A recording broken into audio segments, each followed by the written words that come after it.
The idea of making something that looked like a Hollywood film at home, like years ago, was like, forget it, it was never going to happen. But because of Moore's law and the fact that computers got faster and faster, you can go into the shops today and a computer you buy straight off the shelf is probably going to be better than the ones they made Jurassic Park on. The biggest project was Attila the Hun, which was for BBC One. As well as directing it, I also did all the visual effects. We haven't got the luxury of a big studio in that, to be honest, we only had about 8 guys that we could use, so it's like, how are we going to do these big kind of effect shots on a TV budget? And a little trick I like to play with myself is I'll watch a feature film like, you know, Kingdom of Heaven or Lord of the Rings, and I'll watch a shot that does something similar over and over, and I'll convince myself, even though I know it's a lie, that they did that same shot in about a day.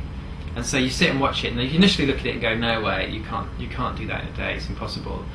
And after a while you go, well, hang on, maybe if those guys were just like still images, and maybe if that background was just a painting, and maybe if the camera move wasn't really doing this, and slowly you start to think, actually, it could be possible if I kind of compromised a bit. There was a lot of shots where these people were charging across the field, you know, and depending on the historians you talk to, they're saying there's like 30,000, like 250,000 people took part in the end battle in the film.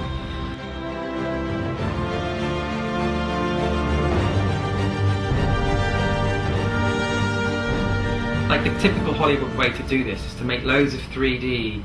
like a computer game would, loads of 3D men that are all really cleverly running and avoiding each other and going up and down, and they're all lit, and it's very sophisticated stuff, and that just wasn't an option for me. But if you look at the final effect of that sort of approach, as long as the camera doesn't turn around and see the other side of them, if it's just flying forwards, which most helicopter kind of moves do, they could be flat images, I was thinking. And so I thought, well, as part of the shoot, we built a giant green screen, but we basically got them to sprint across the green screen, and we followed them with the camera. What I was able to do was to loop that footage, then stabilise the footage, and then you could key out the green, and obviously there was still some of the bits and bobs, then you paint those out, until you had like a clean guy running on loop as a texture map. If you put that animation then onto squares, little flat squares within the computer, and you move those squares over a simple terrain so it looks like they're undulating up and down, the effect you get when you render that out is a bunch of men all running with their timings offset, and you can't tell it's just 8 guys. It looks like it's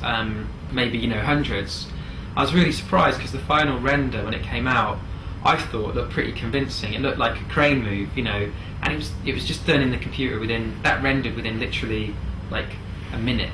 It only lasts about 3 seconds, but it's enough to kind of fall for the illusion that there's actually thousands of people running across the field, whereas really it was just 8 guys and the rest was all done in the computer. You know, I believe with the new Core i7 coming out, what it means is that the same performance that I'm using here is going to be available, you know, for the consumer. There's absolutely nothing stopping someone going down the street, onto the high street, buying a computer, buying a digital camera, and making something that looks as good as Hollywood film can. If you know what you're doing and you spend the time, you know, you've got the creative ability, there's absolutely nothing stopping you.